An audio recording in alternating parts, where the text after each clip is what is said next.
Okay, hi guys, and welcome to the show. Today I'm going to be discussing an old favorite of the channel, and that is of course the Orient Bambino. We're going to discuss my top 5 loves and loathes of this particular watch from Orient. Now of course, before I get into this video, I've got to do wristwatch check, and yes, I'm wearing my Seiko. I've nicknamed it the Stealthy, because obviously it's military PVD finish. I will divulge the information where I had this modded, the watchmaker, but I want to give it some time first. I want to make sure that the PVD quality is good and it lasts.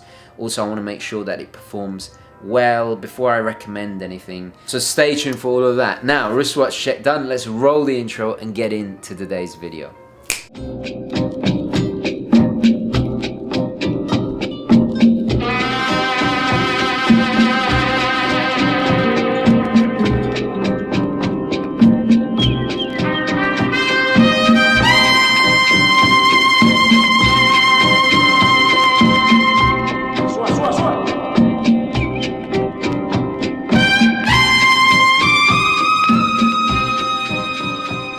So let's get started. Now, my 5 loves of the watch.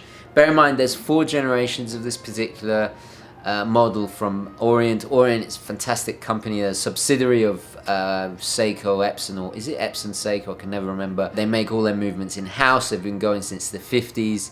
They very much have their own identity. I love Orient. I think they offer incredible watches for the money. Not just the Bambino, but throughout their whole range. I'm a big fan of their divers as well, especially. But anyway, today we're talking about the Bambino. Now, I reviewed the first generation. I reviewed also the third. I missed out on the second one, but actually I think it's my favorite, and we'll discuss a little bit why in just a moment.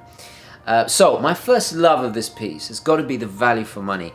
At under $200, considering what you can buy, I mean, most fashion watches, they're like a couple of $100, and they're just quartz. You're paying for a name on the dial. This is a real automatic, beautifully made, in-house, all in-house dress watch for $200. I mean, its value is unbeatable. It's still, to this day, probably one of the best deals out there. It's a great gateway watch to mechanical timepieces especially.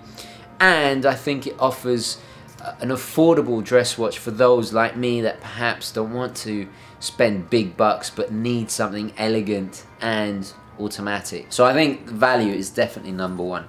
Okay, number 2 is the choice of designs. So we've mentioned there's 4 generations. The third generation I reviewed was all very Bauhaus with these beautiful minimalist sunburst dials. The first and second came in 2 flavors, so to speak. The what I call antique, which has the Roman numerals, beautiful applied Roman numerals, and a very kind of Mad Men-esque mid-century kind of 60s style. So there's a fantastic range of colors, of dial styles, of, you know, you can get ones with painted blue hands or the Dauphine gold hands. There's a really nice amount to choose from within the range, and I think that's definitely one of its strongest attributes. Okay, thirdly has got to be the charm of the piece. It's a very difficult thing to explain because it's not really, it's not quantifiable in any kind of scale.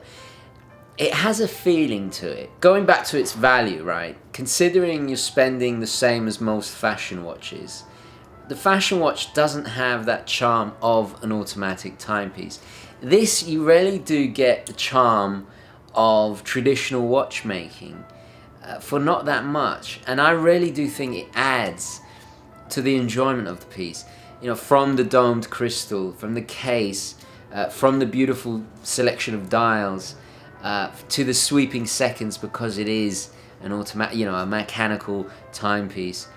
And they're very tastefully done.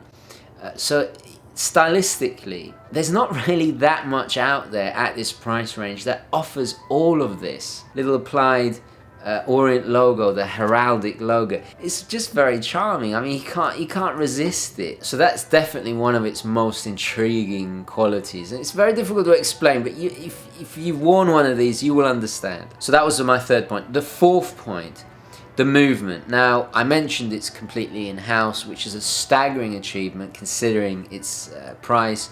Not only that, Orient hand-assemble their movements, which is quite staggering. For the money, okay, you're not getting a highly decorated movement, but at the end of the day, the second generation has the upgrades. They actually improved the movement. They included the F6722, which is now hackable and hand winding, which is fantastic. Even without those upgrades, it's still an incredible value for the money, but it is a nice touch. And not only that, you got a 40-hour power reserve, and these things are very robust, solid, reliable, outstanding. So that was number 4. Number 5, and that's got to be the quality. I was very surprised at the attention to detail you get with these pieces. They do look much more expensive than they really are, and at the end of the day, that's what you want in a dress watch. Okay, yeah, it's not going to be comparable in the finishing to, you know, a luxury watch. My particular favorite is the second generation because you get the upgrades of the movement, you know, that we just mentioned. The version with the Romans on the dial in the beautiful rose gold tone, I just think it has a class and elegance to it. The quality and the finishing really went up between the first generation and the second generation. So I've got to say the quality, and I never expected to say that about a watch under $200, but you do get a lot for what you pay for. The finishing is improved, you know, from the brushed sides to the polished at the top, the bezel. It's beautifully done. Of course, you're always going to get quality control issues with entry-level timepieces. That's just part and parcel of entry-level watches. So I'm not saying they're perfect, but I haven't found any faults with the Orients I've bought or worn or reviewed. They've always been impeccably well put together. And in fact, actually, that's another reason why I do recommend buying from Long Island Watches, because Mark always checks the pieces, and if there is an issue, they're wonderful to deal with. Okay, so that was my 5 loves. Let's move on to the negatives. Well, the first thing is the 21mm lug width. It's maddening finding 21mm straps. It's not so bad on a diver or a sports watch because you can do the Sean Connery James Bond and wear it, you know, an undersized like he did in what was it? Was it Goldfinger? Yeah. Anyway, I'm getting off the subject. It's not a big deal, but for a dress watch, you want a snazzy fitting strap for it. I don't know why they decided on 21mm, just maddening. I think on the newest generation and the 4th generation, they actually went with 22. I would have preferred 20 because I think smaller straps are more elegant. They just have a more refined look. However, it's a lot easier getting a 22mm strap. And that kind of leads on to my second hate or loathe of the Bambino, and that is the straps they come with. Now, of course, with an entry-level piece, you cannot expect everything to be perfect. Of course, they cut corners with the strap. You know, Seiko also do this. They're just not very refined. Now, they're genuine leather. They look okay, but a little bit cardboard feeling. You don't have that beautiful calfskin texture or feeling underneath. Also, they don't taper. They lack the elegance of a tapering strap, and the buckles, they're just the buckles don't really go with the watch. Quite utilitarian. It doesn't match the dressy aesthetic or style of the head of the watch. Now, if you do buy a Bambino, bung it on a collar strap, it looks $1 million. You just take it to a whole new level. But you don't buy these watches for the straps at the end of the day, and I understand they've got to keep costs down, otherwise you're going to push it up into different price bracket. Okay, so that was number 2. Number 3, and I really do actually hate this about the Bambino. It's 40mm in diameter. Now, while that's fine for the bigger wristed, for a dress watch, it's got to be small. Just look at the Calatrava I reviewed the other day in 33mm. Okay, yeah, it's going to be too small for a lot of people, but a dress watch is supposed to be smaller. I think 40mm is not in keeping with the retro styling of most of the Bambinos. Now, the actual height of the watch is absolutely fine, 11.8 with the domed crystal. It slides on the cuff very nicely indeed. That's not an issue at all. It's just the diameter. I think it makes it look clumsy. it kind of cheapens it a little bit. That's the big mistake all these fashion, you know, these pseudo Bauhaus watches that are all the rage. They're far too big. Had it been 38, possibly even 39, but definitely 38, I would still own one to this day. It's a shame, but you know. Okay, so that was my third loathe or hate of the watch. My fourth has got to be the loud winding. Now, the problem is with these more affordable movements, while they're built like absolute tanks, they kind of make a sound like a tank, you know?